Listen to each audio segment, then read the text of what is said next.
share upon a star. Wake up where the clouds are far behind me, yeah, where trouble melts like lemon drops. High above the chimney tops, that's where you'll find me, or somewhere. Good morning, welcome to Overland Gardener. It's Saturday, the sun is shining, the birds are chirping, the flowers are blossoming and growing, the insects are buzzing, and the baby cardinals are growing in their nest. And someone specially requested that I show you what they look like now, so we will. There's 3 of them. We're hopeful that the 4th egg will hatch, but we're excited. And so we'll take a tour around the garden. We'll show the peonies. I've taken down my portable greenhouses in the yard, and they're pretty much empty, and everything's in the garden. So let's take a little tour and see how things are. Hope you enjoy it. Well, let's start off by taking a look at our friends, our chicks, to see how they're doing.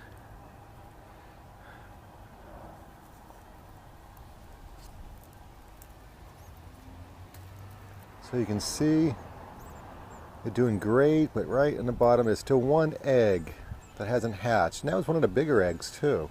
So I'm quite surprised that that one hasn't hatched, because there was a smaller one.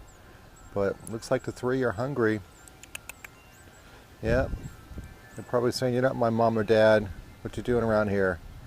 So we will move on, leave them alone so their parents can feed them again. Well, command performance is looking quite nice. What do you think about that? Would you say that qualifies as a command performance? Those colors are quite vivid, aren't they? And still got another one to open, but I think that qualifies as a command performance. And with the hostas, I think it looks pretty good. Let's go on and check out the other peonies. It's quite bright in the front of the house, but we have a few peonies we wanted to check out up here. Now these are still lagging a little bit, but they're oh, there's one in the back. We can show you. Not quite open, but you can almost imagine what that sea of peonies is going to do. It might need some support. But, you know, I went out to a place called Marysville, and there was a man out there who had a field of peonies that he grew. No support at all. And I decided, you know what, I'm going to try not supporting my peonies.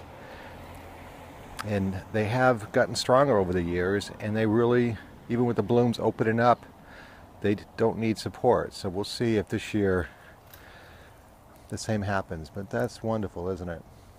Peonies do put on a great show. We have some roses with some damage still from the storm we had. There we go. That looks better. So these are the basic shrub roses. If you're looking for a rose that requires hardly any maintenance, these shrub roses do the job. And there's some in the back growing as well. So let's go on and continue. Well, on the way I stopped and I saw that this rose had started to bloom. Now this is a rose called Cinco de Mayo, of course in celebration of the Mexican holiday and their victory over the French. It's not too frilly or showy, but it has some merit, I think. No, I wasn't intending to show you much except for the peonies, but the color, I still think it's better than last time. And those azaleas, the clematis, still looking good. And of course the irises, I tell you, those fence sections, to keep those irises from flopping, I think it did the trick. So I'm definitely gonna remember that. Peonies I'm trying not to support. Irises I am trying to support to keep them from flopping. In the distance we can see we got some peonies there. Let's take a look. coral sunset.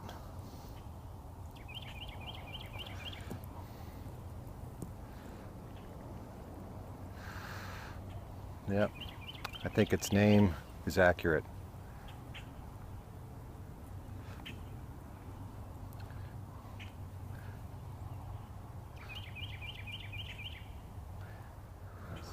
That iris still is putting on a great show, as well as the snow queen. We have a spirea, a gold mound, with some iris and a peony. I think that's nice. Look at that. Sometimes just letting nature and letting things blend together, there's some beauty in that. With the honeysuckle in the background, there's another bunch of peonies in the back that are getting ready to open up, as well as a bunch behind those irises. You can barely see the top.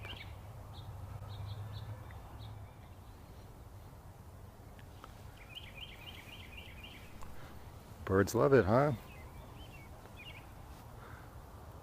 Wine and roses is what this is called.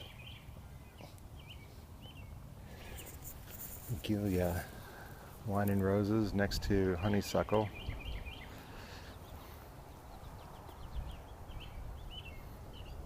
A little allium trying to pop up there.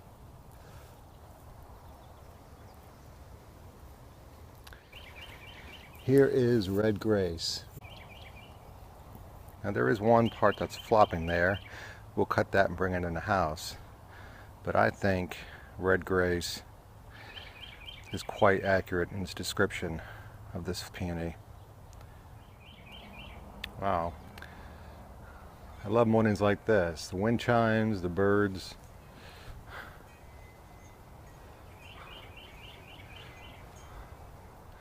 We have more of these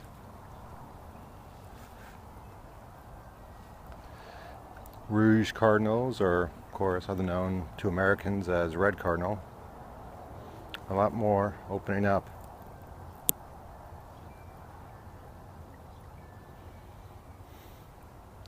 And this clematis has just opened up as well. I walked right by this. Arabella is the name of this clematis. Look at that.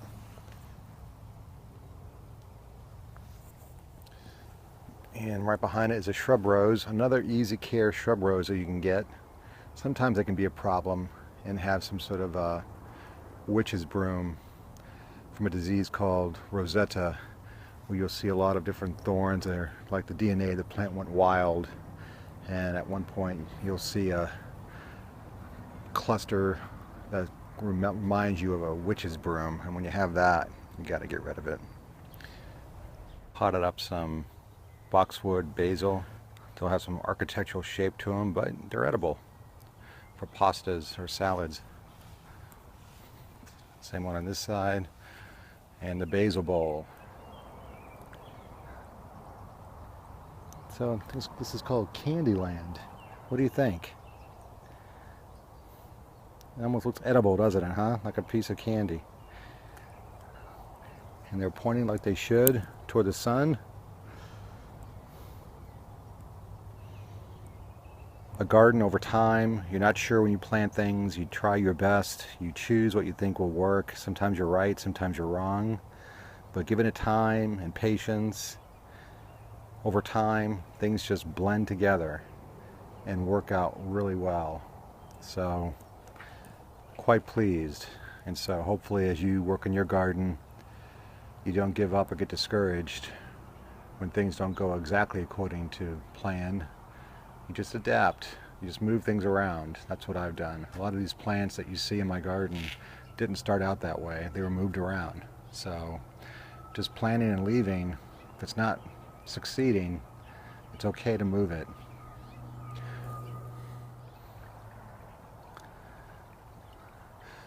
The fish are ready for their breakfast.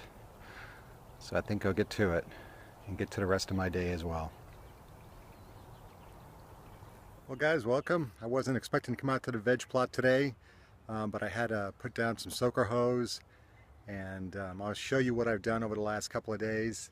Of course, the opening shot to the veg plot, the whites, the potatoes are coming up really well. The problem I have when I grow so many of my own veggies from seed is when I have too many and I'm looking for spots to stick them in wherever I can. And so you'll see tomatoes.